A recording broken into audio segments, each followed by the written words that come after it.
That's me.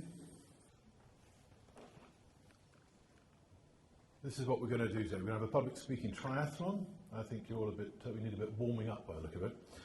So there's going to be a bit of physical stuff, you're going to be moving your limbs, there's going to be a bit of brain work and a bit of emotional stuff to speak up in front of everyone. Let's start with Latin and Greek. You do teach that here, don't you? Excellent. Dead languages. What have they got to do with us in this world of particle physics and AI and genetic editing? Well, pretty much everything, actually, because we can't count anything without them, it turns out.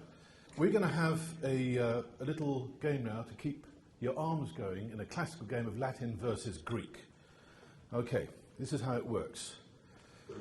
Here are two columns. On this side, a classic Doric column. On the other side, the little fancier Ionian column, favoured by the Greeks. Started for 10 times is deca. Deca as in decathlon, decade, but not ant and dec.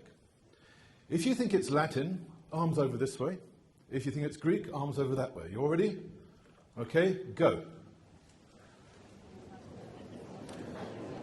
Well,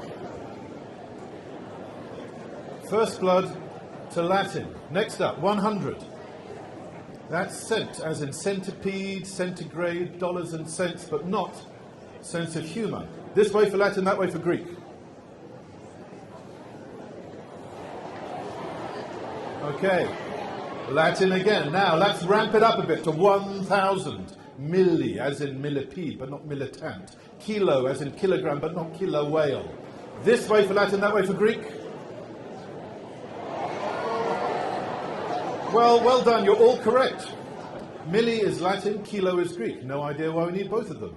Now, 1 million. Mega, as in megaton, megabyte, but not Meghan Markle. This way for Latin, that way for Greek. Okay, Greek's catching up. Okay, megas is Greek for great, isn't it? Something like that. All right, 1 billion now. We're going to ramp it up. Giga, as in gigaton, gigabyte, but not Lady Giga. This way for Latin, that way for Greek. Whoa! Score draw. Giga means giant in Greek. So, there you go. 2 dead languages still very much alive whenever we count pretty much anything. 2 questions. Why do we use Latin for small numbers and Greek for big numbers? No idea. Ask your staff. Second one. Can you imagine a gigaton? Do you know how big a gigaton is? I can help you with this one. Here is the wide blue ocean. Now, I want you to imagine a US Navy Nimitz-class aircraft carrier, fully armed, fully loaded, fully crewed. Okay, you got that in your head? Does it look something like that? Okay? Now, I want you to imagine 10 of them. Okay, the US Navy has 11. 10 of them on the sea. Got that? That's what it looks like. Now, can you imagine 100 of them? That's what 100 looks like. Starting to look a bit silly, isn't it? Now imagine 1,000 of them. What you're looking at is 10% of a gigaton. Aircraft carriers about 100,000 tons, 10,000 of them make up a gigaton. Okay, now we don't just use Latin and Greek, these dead languages, to count things. Hands up if you've heard the word refrigerant. A few hands here. It comes from the Latin refrigerare, which means to make cool, which is what Madame Sparks has asked me to do with languages today, to make them cool. Hands up if you've heard this word, management.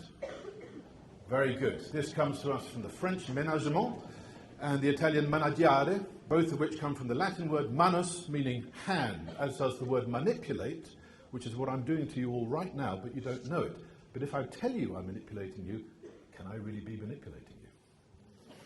Bit of philosophy in there too. Okay, now hands up if you've ever seen or heard these words next to each other. Not a single hand. Okay. Now, here are the 12 languages that Madame Sparks told me are spoken in this school, apart from English. I don't like the word foreign language because it all depends where you're from, doesn't it?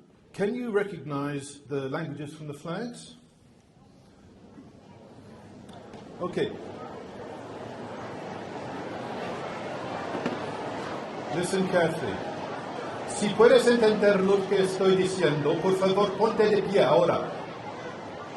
Gracias. Por favor, quédate de pie. Muchas gracias. Wenn Sie verstehen können, was ich sage, stehen Sie bitte auf. Vielen Dank. Bitte bleiben Sie stehen. Si vous pouvez comprendre ce que je dis, veuillez vous lever. Merci. Merci de rester debout.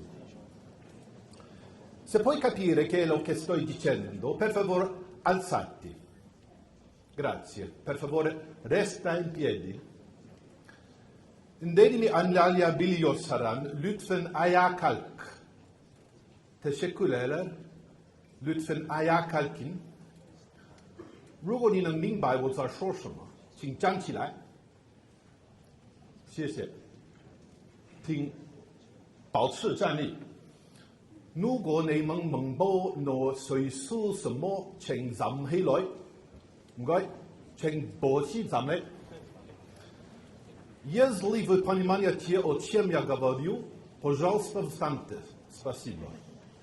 Важко ви розумієте, що я кажу, будь ласка, встаньте. Спасибо, будь ласка, встаньте.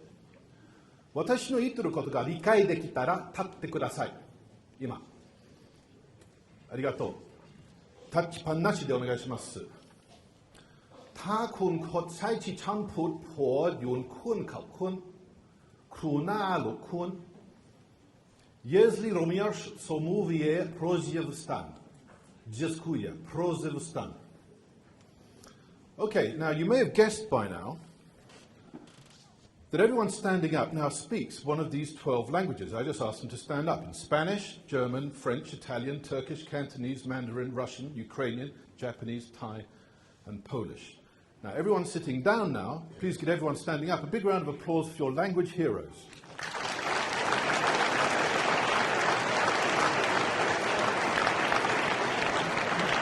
Okay, thank you very much. Now, you might find it unbelievable that I just happen to be fluent in all 12 languages, just happen to be spoken in this school. And you'd be quite right, it is unbelievable because I can't. But I am fluent in a few of them, I can get by in some others, and the rest, well, this is the important point. I'm not afraid to have a go and risk embarrassing myself by butchering it in front of 1,000 strangers.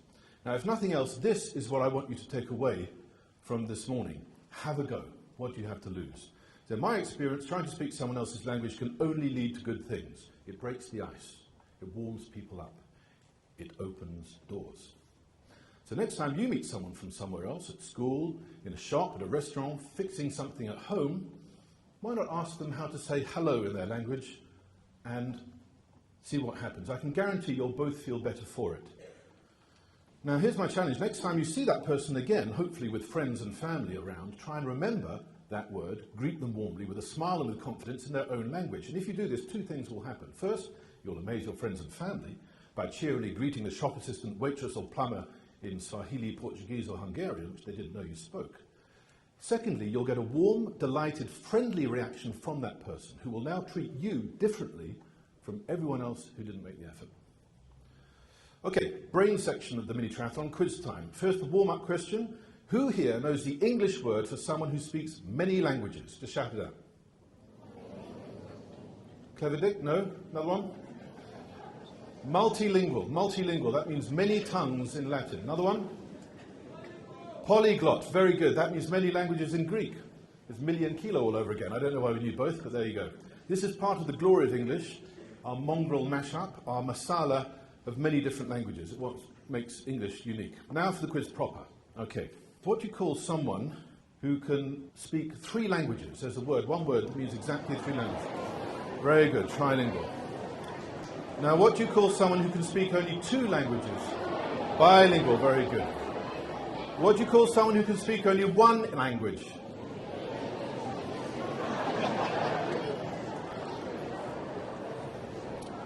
Right.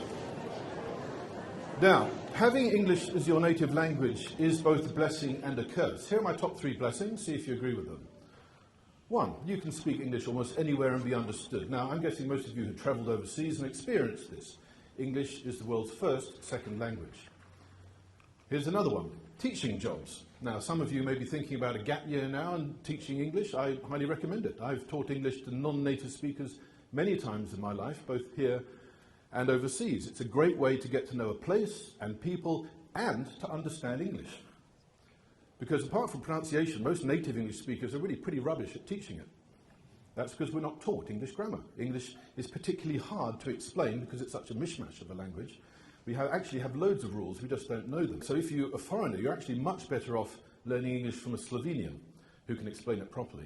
But don't worry, being a native speaker plus a 3-week TEFL course will still help you get a job. Third blessing is it's the international language. If you end up, whatever you end up doing, if in international business, academia, aid, politics, being a native English speaker will give you a huge natural advantage.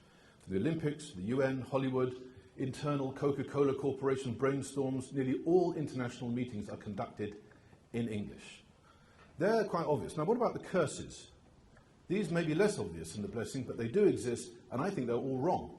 But see if you agree with my top 3 downsides to speaking English as your native language. Hands up who thinks learning languages is hard. Okay, now keep your hands up if you think all those people who stood up a few minutes ago are way, way, way smarter than all of you. Now, if you don't think they're complete geniuses born with a natural ability you can never hope to match, you just proved it can't be all that hard. Okay, hands up if you think you're bad at languages. Yeah. Okay, now keep your hands up if you have been able to understand what I have been saying for the past few minutes. Well, you seem to have got the hang of English, most of you, so you can't actually be that bad at languages, can you? Okay. Who thinks languages are no fun? Okay. Now, keep your hands up if you're having a really miserable time now. You can put your hands down now. So, Madam Sparks has invited me here today to help you overcome the 3 curses of having English as your native language. I've got longer sessions with a couple of year groups this morning, but while you're all here, I have a final quiz which involves maths, physics, politics and philosophy. Its connection to languages is that it's where a lifetime of language learning has led me, and were it not for the doors that languages have opened for me in my life, I wouldn't be doing whatever it is that I am doing. Okay. Now, quickly, mentally, think of the 5 things, the top 5 things we can do to reduce greenhouse gases. Mentally list them right now. Now, you hear about it all the time in the news, you probably get taught it at school, sometimes you may even talk about it yourselves. Okay? Now, you've got those 5 things in your head, and I want you to examine them and ask how many of them you can do yourself directly by changing your individual behavior. Let's call that IB, individual behavior. And this is opposed to government regulation or enforcement, we'll call that GR. So you should now have a mental list of 5 things and a number between 0 and 5 representing how many of those things you can influence yourself. You want the answers? Number 1, reduce food waste. This could save 88 gigatons of CO2 equivalent by the year 2100. Do you remember how big a gigaton is? And that was of metal. This is of gas. Anyone get that, by the way? Number 2, plant-rich diets. Eating less meat, 78 gigatons. Now, I've given that a tiny tick because you can, of course, do that yourself. But, of course, to get it to that scale of 78 gigatons, you need government taxes, subsidies, or other forms to make that big a difference that quick. Anyone have this one? Education. The number 3 most important thing that we can do to reduce carbon. Why would that be? Fewer people, less carbon consumption. We know that education means fewer babies. More education, fewer babies. Human population is now 7.5 billion. It's due to peak at 2100 at 10 billion. And number 5 is tropical forest regeneration. That's 54 gigatons. Thank you for being so attentive and so polite. But how attentive have you been and how polite have you been? Yeah, but that's because you already know it.